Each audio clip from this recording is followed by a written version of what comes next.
بسم اللہ الرحمن الرحیم۔ السلام علیکم دوستو، دنیا بھر کی ون لائن خبروں میں آج آپ سنیں گے، لیکن اس سے پہلے اگر ہو سکے تو سبسکرائب اور لائک ضرور کر لیں، شکریہ۔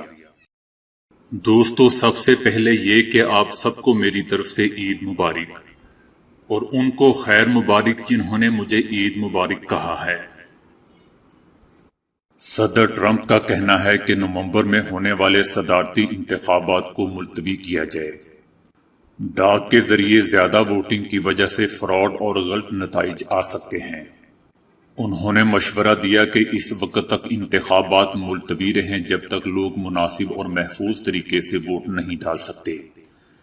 صدر ٹرمپ کے دعوے کی سچائی ثابت کرنے کے لیے کوئی ثبوت نہیں ہے، لیکن وہ کافی عرصے سے ڈاک کے ذریعے ووٹنگ کے خلاف بات کرتے آ رہے ہیں۔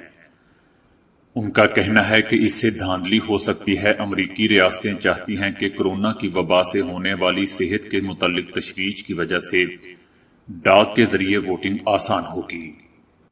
صدر ٹرمپ کا کہنا تھا کہ 2020 نومبر کے ووٹ کو تاریخ کا سب سے زیادہ غلط اور دھوکے والا الیکشن بنا دے گی، اور یہ امریکہ کے لیے ایک بڑی شرمندگی ہوگی۔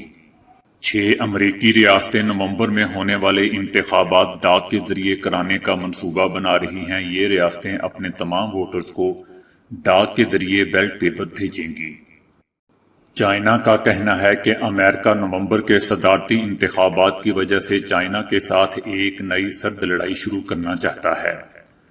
صدارتی انتخابات سے پہلے امریکہ قربانی کا بکرا ڈھونڈ رہا ہے، اس لیے وہ چائنا کے ساتھ ایک نئی سرد لڑائی چھیڑنا چاہتا ہے، اور ہمیں اس کا جواب دینا پڑ رہا ہے اور ہمیں اس کا جواب دینا آتا ہے۔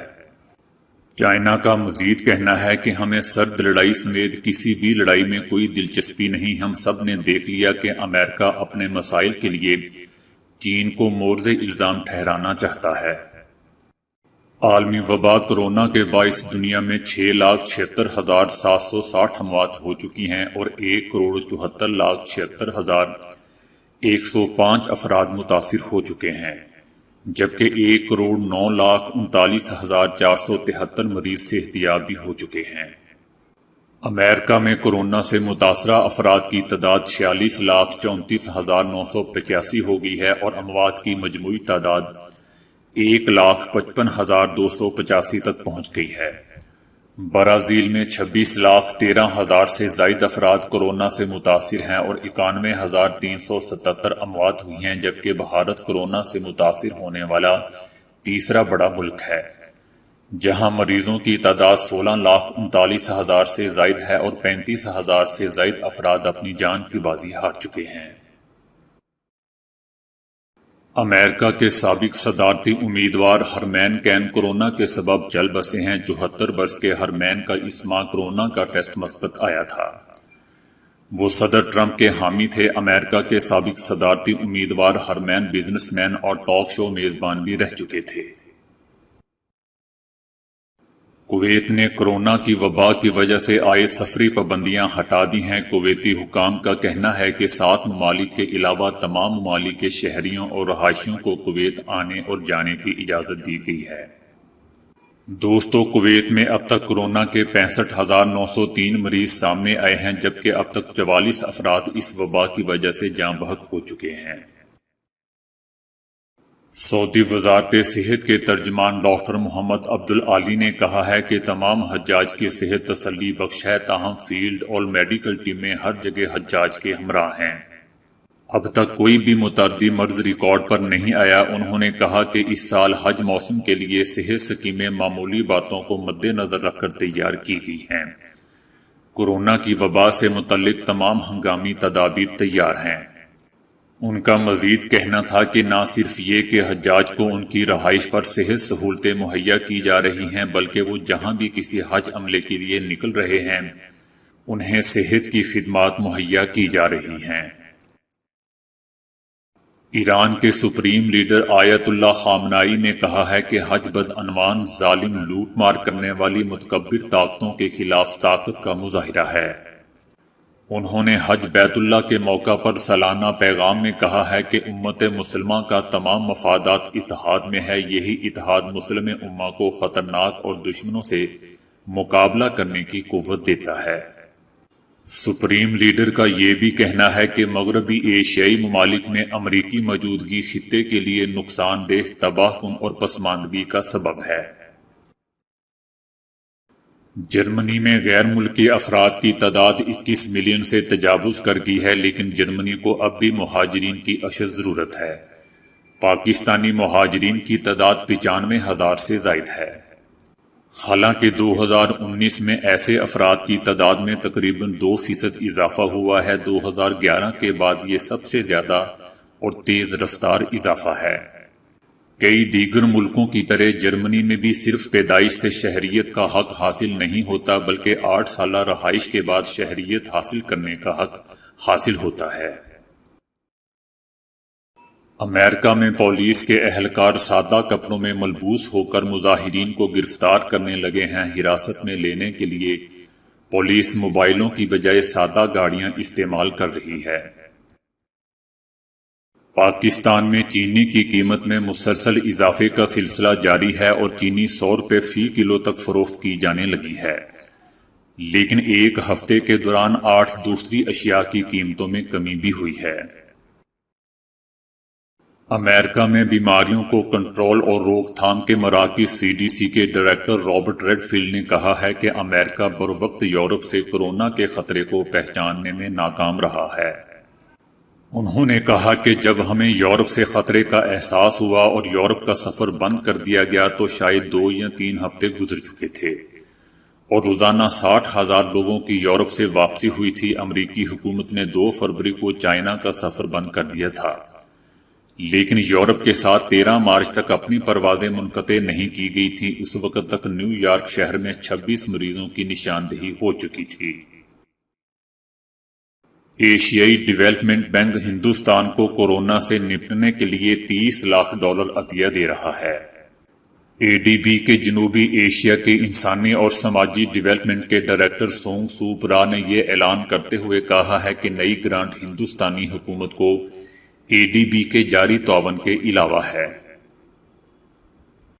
بزرگ رہنما سید علی گیلانی کو پاکستان کا سب سے بڑا سول اعزاز نشان پاکستان دینے کی سینٹ کی قرارداد کا مقبوضہ وادی میں بڑے پیمانے پر خیر مقدم کیا گیا ہے۔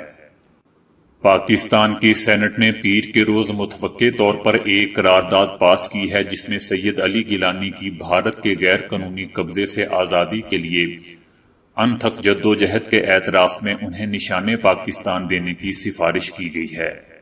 91 سالہ علیل رہنما کے حامیوں نے قرارداد کی منظوری کا خیر مقدم کرتے ہوئے کہا ہے کہ انہیں اس کا کافی دیر سے انتظار تھا۔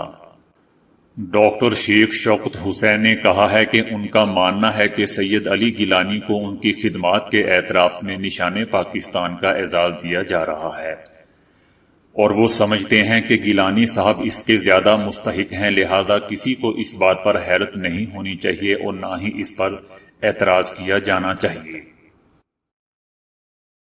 سعودی عرب، فلسطین، متحدہ عرب امارات سمیت خلیجی ممالک میں آج عید الاضحیٰ منائی جا رہی ہے۔ مسجد حرم، مسجد نبوی اور مسجد اقصیٰ میں نماز عید کے بڑے اجتماعات ہوئے۔ یورپ، امریکہ، انڈونیشیا، جاپان میں بھی آج عید قربان منائی جا رہی ہے۔ چائنا نے یورپی یونین سے ہانگ کانگ کے معاملات میں مداخلت بند کرنے کی اپیل کی ہے۔ چائنا نے یورپی یونین پر زور دیا ہے کہ وہ ہانگ کانگ میں قومی سلامتی کے تحفظ کے حوالے سے چائنا کے مواقف اور اقدامات کا احترام کرے اور ہانگ کانگ کے امور اور چائنا کے اندرونی امور میں کسی بھی طرح کی مداخلت کا سلسلہ بند کرے۔ ہانگ کانگ کے امور چائنا کے اندرونی امور ہیں، کسی بھی بیرونی ملک یا تنظیم کو ان میں مداخلت کرنے کا حق حاصل نہیں ہے اور چائنا اس کی سختی سے مخالفت کرتا ہے۔ پاکستان ٹیلی کمیونیکیشن اتھارٹی نے پاکستان میں آن لائن گیم PUBG پر عائد پابندی اٹھا لی ہے۔ PUBG انتظامیہ کے مثبت رد عمل پر PTA نے PUBG پر عائد پابندی اٹھانے کا فیصلہ کیا ہے۔ PTA نے پچھلے ماہ معاشرے کے مختلف طبقوں سے موصول ہونے والی شکایات کے بعد اس ویڈیو گیم کو عارضی طور پر پابندی لگائی تھی۔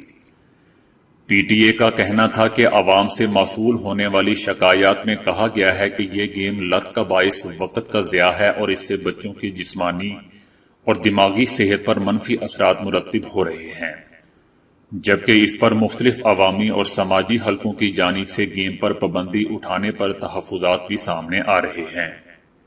جبکہ دوسری طرف فواد چودھری نے سماجی رابطوں کی ویب سائٹ ٹویٹر پر جاری اپنے پیغام میں لکھا ہے کہ پاکستان میں PUBG پر پابندی کا خاتمہ عقل مندانہ فیصلہ ہے۔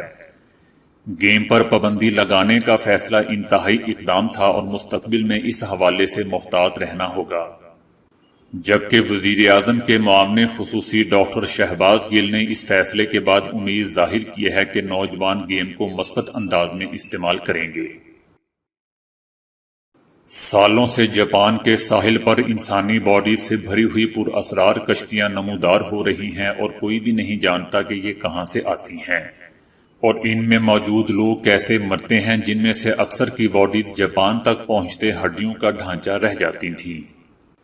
ابتدائی طور پر خیال کیا جاتا تھا کہ یہ کشتیاں شمالی کورین ماہی گیروں کی ہوتی ہیں اور مرنے والے بھی شمالی کوریا کے ماہی گیر ہی ہوتے ہیں، لیکن اب ماہرین سیٹلائٹس کے ذریعے ان کشتیوں کے روٹس اور دیگر پہلوؤں پر تحقیق کے بعد بتایا ہے کہ یہ ممکنہ طور پر چینی ماہی گیر ہوتے ہیں جو انتہائی خستہ حال کشتیوں پر طویل سفر کر کے شمالی کوریا کی سمندری حدود میں مچھلیاں پکڑنے آتے ہیں، لیکن ان کی کشتیاں اس قابل نہیں ہوتی کہ ہزاروں کلومیٹر کا سفر کر سکیں، لہذا وہ ٹوٹ پوٹ کا شکار ہو کر ان کے قابو سے باہر ہو جاتی ہیں اور پانی کی روح پر بہتی چلی جاتی ہیں۔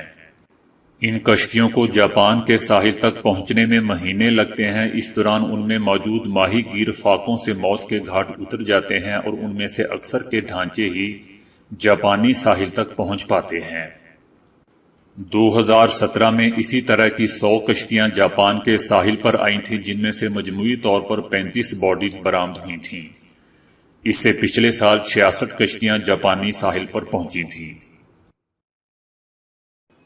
دبئی کے ولی عہد شہزادہ شیخ حمدان بن محمد نے نائجیریا کی خاتون اور اس کے 4 نومولود بچوں کے میڈیکل بل ادا کر کے ان کی ہاسپٹل سے جان چھڑوا دی۔ بچوں کے والد نے بتایا کہ ان کے پاس خاندان کے لیے کوئی انشورنس نہیں تھا اور بچوں کی پیدائش سے لے کر ڈسچارج تک ہاسپٹل اخراجات 4 لاکھ درہم سے زائد ہو چکے تھے۔ ایسے میں دبئی میں مقیم افراد نے ان کی مدد کی، لیکن صرف 42,000 درہم ہی جمع کیے جا سکے۔ اس صورتحال میں دبئی کے ولی عہد آگے آئے اور اپنے دفتر کو حکم دیا کہ وہ اس غریب خاندان کی مدد کریں۔ تو دوستو، آج کے لیے اتنا ہی۔ ویڈیو کو لائک اور شیئر کرنے کا بہت بہت شکریہ۔